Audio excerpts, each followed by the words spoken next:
Pas plus tard qu'avant-hier, j'ai discuté avec un monsieur dyslexique, un adulte, qui a eu de grosses difficultés également, et puis qui aujourd'hui est capitaine dans la police. Vous voyez que c'est une réussite.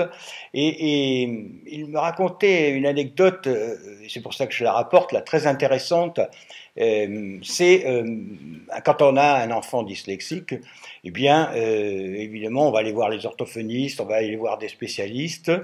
Et donc, c'est vous dire, faites attention dans quelle main vous le mettez.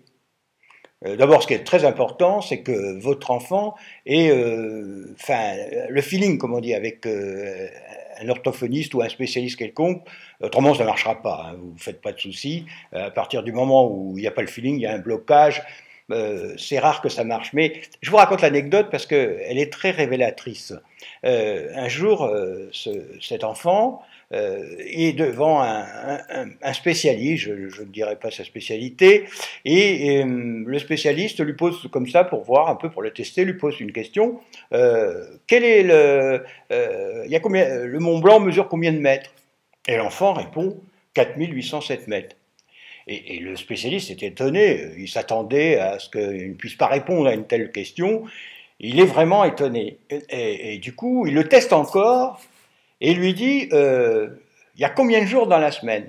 Et à ce moment-là, l'enfant, c'est ce que me raconte ce monsieur, il me dit, mais là, je dis, mais il me prend vraiment pour un idiot. Il me demande combien il y a de jours dans la semaine, et donc, comme souvent dans ce cas-là, les dyslexiques, blocage, et, excusez l'expression, il joue au con. Et donc, il lui dit, il y en a 8. Alors, le spécialiste le regarde, il dit, t'en es sûr? Oui, oui, il y en a 8. Alors, bon, on va les compter ensemble.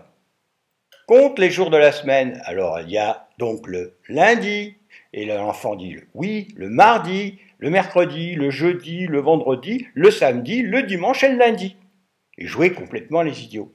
Et donc là, le spécialiste après lui a demandé combien il y a de doigts à une main, et le gosse a recommencé, on a 6 doigts. Enfin, en fin de compte, l'enfant, c'est lui qui manipulait le spécialiste. Pourquoi? Parce qu'il s'était rétracté par rapport à... On le prend pour un imbécile. Et c'est ce qui arrive très souvent aux dyslexiques. On les prend pour des idiots. Mais non, ils fonctionnent autrement. Et donc, si le spécialiste avait dit, bon, ben ça va, c'est la hauteur du Mont Blanc, on voit qu'il a des connaissances, qu'il est pas bête, cet enfant.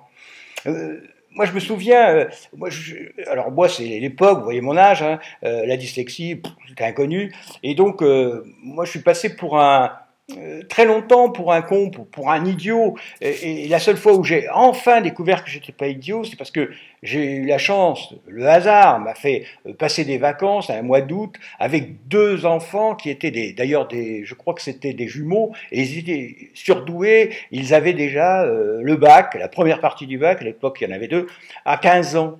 Et moi j'ai joué avec eux. Et d'un seul coup, c'est moi qui inventais tous les jeux. On avait un bateau, on allait sur la rivière. Enfin, je les ai trouvés bêtes. Je les ai trouvés idiots. Et ça m'a donné une confiance extraordinaire. Vous voyez, je me suis dit, mais t'es pas si con qu'on veut le dire.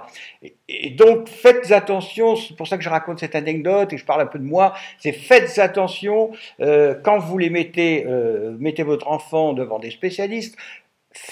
Méfiez-vous, discutez bien avec ces spécialistes, renseignez-vous autour de vous. C'est pas, on n'emmène pas simplement un enfant chez un orthophoniste ou ailleurs, hein, comme ça on dit tiens c'est un cabinet, c'est leur spécialité, hop, vous allez vous en occuper et tout ira mieux. Non, faites attention. Il faut qu'il y ait vraiment, je veux dire, le feeling, mais c'est plus que ça, presque de l'amour entre votre enfant et la personne qui va s'en occuper.